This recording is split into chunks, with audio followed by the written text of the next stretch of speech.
Hi, greetings everyone. I'm Lucido Kenneth Ivan L, and we're going to explain the function count all digits and how it works. So first, let input is equal to number input dot value. So dito nire-retrieve yung in-input ni user na data dun sa input box. So next is the if condition. So if the input or yung nilagay ni user is empty o wala siya nilagay sa input text box and hindi number yung nilagay niya and negative yung number na nilagay niya or less than zero, mag-print siya ng please enter a valid number. Then magre-return. Then next is let count is equal input.length and output.inner HTML equal total digits. And dito binibilang ni count all digits, lahat ng digits na in-input ni user. And next is explain ng partner ko yung demonstration kung paano nagana yung count all digits. Greetings po, I'm Ian Kenneth Iligan and I will explain po the count all digits na in-explain po ng partner ko kanina. So if nag-input po tayo ng blank is maglalagay po siya na please enter a valid number. And next po is if is not a number po yung in-enter po natin like A, B, C, tapos number. Hindi po siya makakount kasi po may letters po. And next po is number na in-input natin is less than to 0, which is yung mga negative number po, like negative 1. Pag pinindot po natin siya, please enter a valid number pa rin po ang lalabas. Greetings everyone, my name is Cedran Virocha and I will be explaining the count even digits. So mag-start yung method na to sa pagkuha ng in-input ng number from the user at ilalagay natin sa input. Next, i-check natin kung valid ba yung in-input ng user. So if is none input or input is equals to parang empty lang yan, so sinasabi natin na kung yung in-input ng user is not a number or kung yung in-input ng user is empty, magpiprint siya ng please enter a number. Else, piprint niya yung even numbers and magpapatuloy lang yung program. Next, mag-initialize tayo ng counter para sa even digits. So, let count is equal to 0. Ina-assume na dyan na 0 pa lang or wala pang bilang yung even digit. 0 pa lang siya. Next, yung for loop na to, chine-check na dyan yung lahat ng digits from 0 to 9. And sa loob ng for loop, meron dito na let temp a is equals to input. Kaya sabi niya na ikakopy ko yung input and lilipat ko sa temp a. Next, yung while loop naman ito, pupuntahan niya lahat ng digits from the user, yung in-input ng number ng user. So, skip na natin yan and proceed tayo sa if digit is modulo to 2 is equals to 0. So, check na dyan kung yung digit ba is even. So, kung even yun, magka-count plus siya. And dadagdag siya dito sa count is equals to 0. Paulit-ulit yung gagawin yun hanggang sa dulo ng number or ng digit. Greetings everyone, I'm John Paul Ilumio. So I will explain you how even numbers are found. If no even numbers were found, a message displays otherwise all found even number are shown along with the count. Then papakita ko sa inyo kung paano nagra-run yung even, paano nahanap yung even numbers. Then dito tatype tayo. So yan, pinapakita naman na nahanap niya yung tatlong even numbers which is yung 2, 4, 6.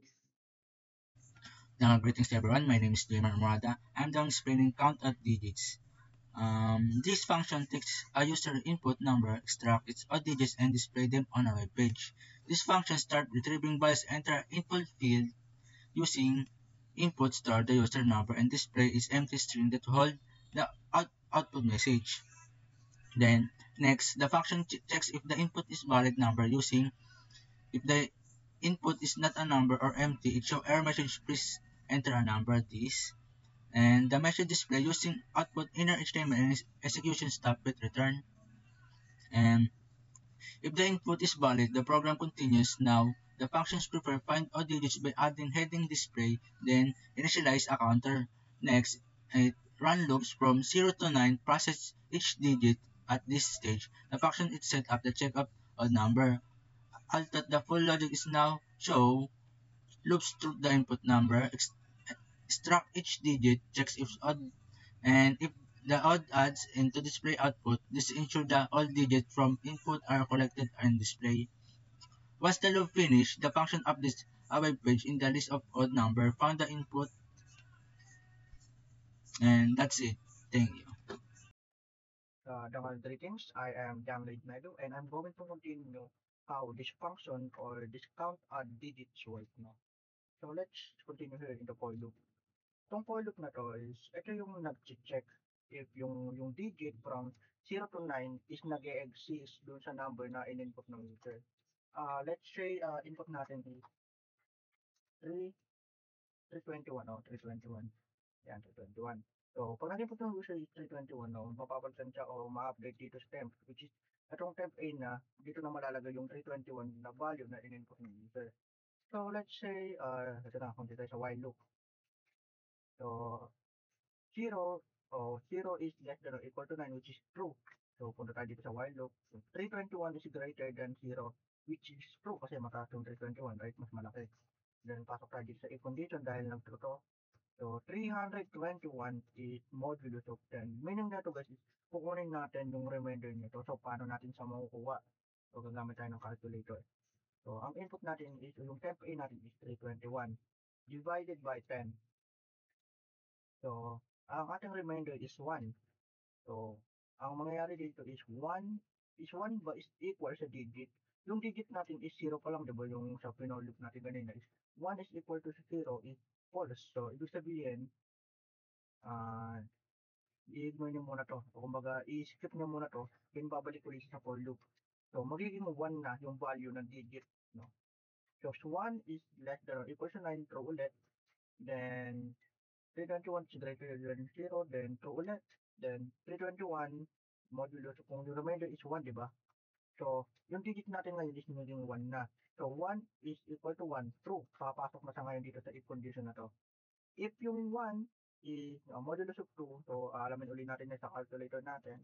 Kukunin natin ulit yung remainder. 1 divisible by 2, 0.5. So, yung 5 ba is not equal dito sa 0. As you can see, true kasi yung 5 na remainder na hindi siya equal sa 0. So, mangyayari is magka-count plus plus, then i-display yung digit na 1. So, break, then ito na yung next na gagawin. Temp A is divided by 10. So, check natin ulit, katulad ng kanina, 321 is value ng, natin, ng temp A divided by 10. As you can see, 32.1. So, meron tayo ditong parse in. So, ano bang purpose ng parse in?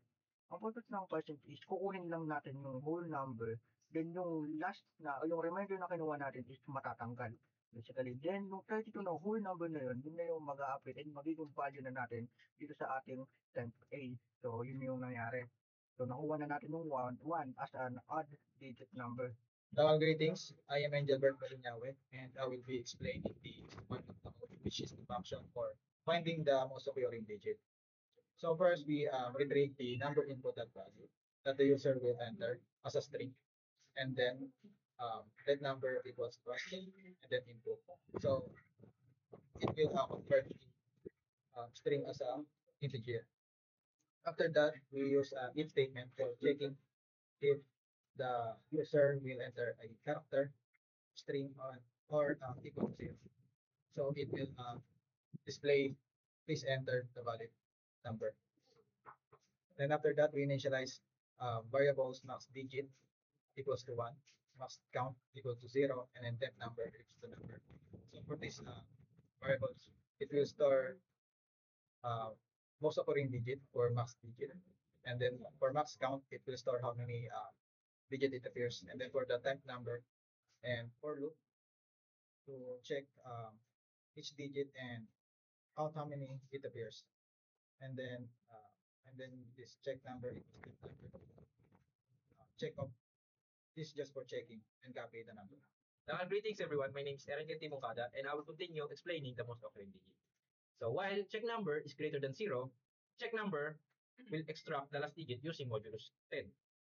Then it will transfer to the last digit. If last digit matches the digit, count as plus. Then check numbers minus last digit divided by 10 will remove the last digit from the previous one. Then if count is greater than max count, the max count will be updated and max digit will also updated for the new most occurring digit. Then the output will show, and this is the final output. I will try to input a number with most occurring of 1. Then if I click it, as you can see, the most occurring digit 1 displayed. And if I type 0,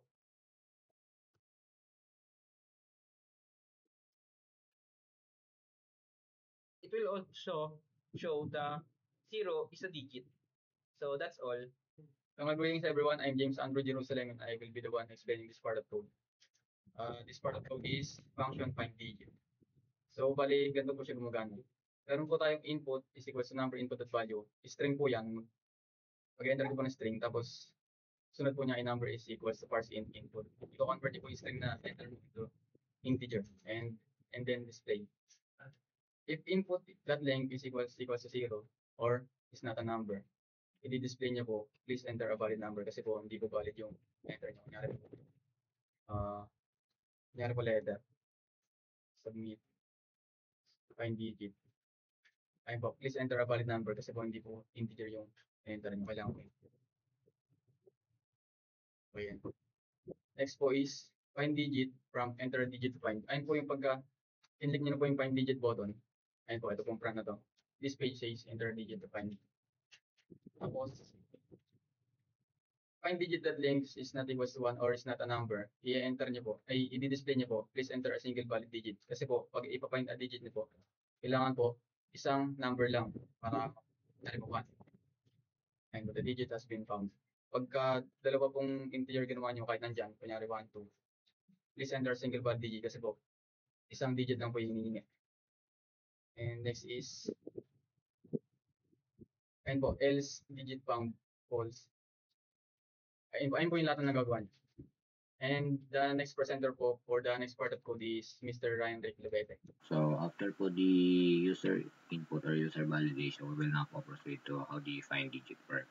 And in this case po, the loop po will run as long as the temp number po is greater than 0.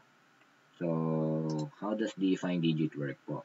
So in here po, the current digit po or the temp number is modulo to 10. So, ang mangyayari po is kapag nag-enter po ng 1, 2, 3, 4, 5 and then I'm trying to find 4, it will display po the digit 4 has been found. So, it works po by temp number modulo to 10. So, the user input po enter 1, 2, 3, 4, 5. It will be modulo to 10 will be divided into 10. So, ang mangyayari po dito is magiging 1, 2, 3, 4.5. And then yung 0.5 po will be extracted and magiging whole number. So mangyayari po doon, kapag magiging whole number po siya, it will be assigned po in the current digit. So that current digit po, which is yung 0.5, yung remainder po ng 1, 2, 3, 4.5, siya po yung magiging current digit and will be checked po sa find digit. So kung yung current digit po is equal to 5, and we're trying to find po 4, equal po ba siya sa find digit? So, hindi. So, it will go here po in the temp number. So, ang mangyayari po dito, yung 1, 2, 3, 4.5 is magiging 1, 2, 3, 4 dahil pinarse in po natin siya para po maging whole number ulit. So, ang mangyayari po dan, it will loop po again and then yung value po natin is magiging 1, 2, 3, 4 na lang. And then kapag minodulo to 10 po natin, magiging 1, 2, 3.4. And then the current digit po will be now po 4 or yung remainder po ay magiging 4 dahil may 0.4 po. So, ang mangyayari, yung 4 po ang magiging remainder which will become the current digit. And yung current digit po ba is equal na sa find digit. So, kapag equal na po siya, it will indicate po the digit found true and then will break now po the loop and will now po proceed here. So, i-skip niya na po to dahil gaya po tayo ng break and yung digit po has been found. So, kapag dito po, if digit found, it will display po the digit has been found. So, mag-getter po tayo here, 1, 2, 3, 4, 5, and then submitted it.